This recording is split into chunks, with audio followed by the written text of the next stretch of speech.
शिवपुरी के medical college से सोमवार को एक नवविवाहिता के कथित अपहरण की खबर सामने आई, जहां दिन भर चली अफवाहों, चक्का जाम और पुलिस की खोजबीन के बाद रात में ये पता चला कि ये कोई अपहरण नहीं बल्कि एक सोची समझी प्रेम कहानी का प्लॉट था, जिसे समाज के बदनामी के डर से बचने के लिए परिजनों ने किडनैपिंग का नाम दिया था। दरअसल रामनगर निवासी 20 साल की प्रीति परिहार की 2 महीने पहले 30 अप्रैल को बेरार में अनिकेत परिहार से शादी हुई। शादी के 2 साल पहले से ही उसका प्रेम प्रसंग कानपुर निवासी अमन कश्यप से चल रहा था। प्रेम विवाह समाज को मंजूर नहीं था, इसीलिए पहले समाज के युवक से प्रीति की शादी कराई गई। इसके बाद योजना बनाई गई कि कुछ दिन के बाद अमन के साथ भागने को अपहरण का रूप दिया जाएगा। मिथिलेश ने अपने बेटे दीपक की मदद से ये साजिश रची। दीपक भी घटना के समय शिवपुरी में ही मौजूद था। घटना की शुरुआत सोमवार दोपहर 4 बजे हुई, जब रामनगर की रहने वाली मिथिलेश परिहार ने कोतवाली पहुंचकर बताया कि उसकी बेटी प्रीति परिहार उम्र 20 साल का मेडिकल कॉलेज से लौटते समय अपहरण हो गया। मिथिलेश के मुताबिक जब वे दोपहर 1:30 बजे ऑटो में मेडिकल कॉलेज से निकली, तभी 500 मीटर दूरी पर एक काली कार ने ऑटो को रोका। उसमें से 5 लोग बाहर निकले और मिथिलेश को धक्का देकर नीचे गिरा दिया और बेटी प्रीति को जबरदस्ती गाड़ी में डालकर ले गए। उन्होंने कहा कि उन्हें कोई नशीली चीज सुंघाई गई, जिसके कारण वो बेसूध हो गई थी। दोबारा सोच लो। दोबारा सोच रहे वो ऑटो वाला जोशी तुम्हारे वही राम कुलरस का रहने वाला है। हाँ, उसे तुम कैसे जानती हो? वो मैं नहीं जानू। फिर वो जानती है ना, वो जाने। फिर वो ऑटो वाला वही कुलरस का तुम्हारे गांव का रहने वाला। हाँ, तो उसी ऑटो वाले के उसी ऑटो में तुम बैठी। मेरी बात सुन लो, उसी ऑटो में तुम बैठी। फिर तुमने क्या किया? मुड़ेरी नहीं है सर। कहाँ गए?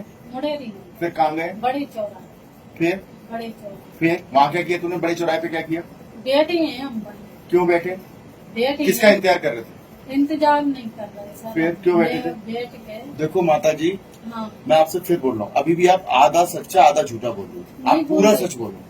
देखिए मेरी बात सुने माता जी, जब हमको इतना पता है, अगर तो सब पता है तक बता सकते हैं ना, तो मैं आगे की घटना भी हम तुम्हें पूरी बता देंगे। हाँ, तो अब हम आपसे हम सर नहीं मेरी बात सुनो। आपने पहले तो आपकी बेटी का एक गुमनाम हुआ था, जिसको आपने अपहरण में तब्दील कर दिया। गुमनाम भी नहीं हुआ था। बताया था ना, इनने तो अपनी पौड़ी पहुंचाई है। हाँ, जिसके संग भी पहुंचाई है। अब आपने उसको एक अपहरण में तब्दील कर दिया। क्यों? मुझे ये जानना है क्यों किया। देखो आपका पति, उसका पति परेशान कर रहा था, भी अलग विषय था। पति उसका परेशान कर रहा था, भी अलग विषय था। परंतु आपने क्यों किया ऐसा, मुझे ये जानना है, मोटिव जानना है, क्या कारण था? कारण सर कुछ नहीं, मोड़ी ने मेरी ने नहीं कभी नहीं रहना चाह रही। अच्छा, पति परेशान भी नहीं कर रहा था, मोड़ी रहना नहीं चाह रही थी। मोड़ी रहना नहीं चाह रही। मोड़ी किसके साथ रहना चाह रही थी, ये बताओ। नाम बताओ। मोड़ी नाम मोड़ी नाम बताओ। जो कोई से बात कर। किससे? नाम बताओ। अब देखो आपको सब पता है, देखो वरना हम सब बता देंगे। हाँ। आप बताओ किसके साथ रहना चाहती थी, हम उसके साथ भेज देंगे उसे। कहाँ रहना चाहती थी बताओ? वो जो काम करते थे टोल पे। कहाँ? कुलरस टोल पे? नहीं देखते। कौन से टोल पे? रामनगर टोल पे। क्या नाम है उसका? उसका नाम है अमन। आगे क्या लगता है? अमन कश्यप। अमन कश्यप के साथ रहना चाहती है वो।